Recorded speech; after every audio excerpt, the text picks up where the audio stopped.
مسجد آباد کرنے والوں کا اجر۔ حضرت ابو سعید خدری رضی اللہ عنہ بیان کرتے ہیں کہ نبی کریم صلی اللہ علیہ وآلہ وسلم نے ارشاد فرمایا، جو شخص مسجد سے الفت رکھتا ہے اللہ تبارک و تعالی اس سے الفت رکھتا ہے۔ حضرت ابو ہریرہ رضی اللہ عنہ بیان کرتے ہیں، جو شخص مسجد میں آ کر نماز کے انتظار میں بیٹھتا ہے جب تک وہ اس نماز کے انتظار میں رہے فرشتے اس کے لیے استغفار کرتے رہتے ہیں۔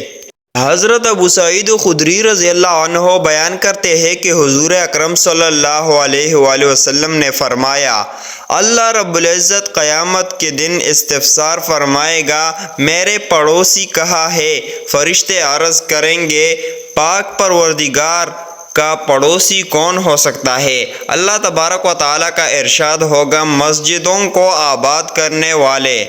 حضرت سلمان فارسی رضی اللہ عنہ بیان کرتے ہیں کہ رسول اللہ صلی اللہ علیہ وآلہ وسلم نے ارشاد فرمایا، جس شخص نے اپنے گھر میں اچھی طرح وضو کیا پھر مسجد میں آیا وہ اللہ کا مہمان ہے، اور مہمان کی تکریم میزبان پر مہمان کا حق ہے۔ حضرت عبداللہ بن مسعود رضی اللہ عنہ سے روایت ہے کہ جناب محمد صلی اللہ علیہ وسلم نے فرمایا، روئے زمین پر اللہ کے گھر مساجد ہے اور اللہ تبارک و تعالی نے اپنے اوپر لازم کر لیا ہے کہ وہ اس کے گھر آنے والوں کی تکریم کرے۔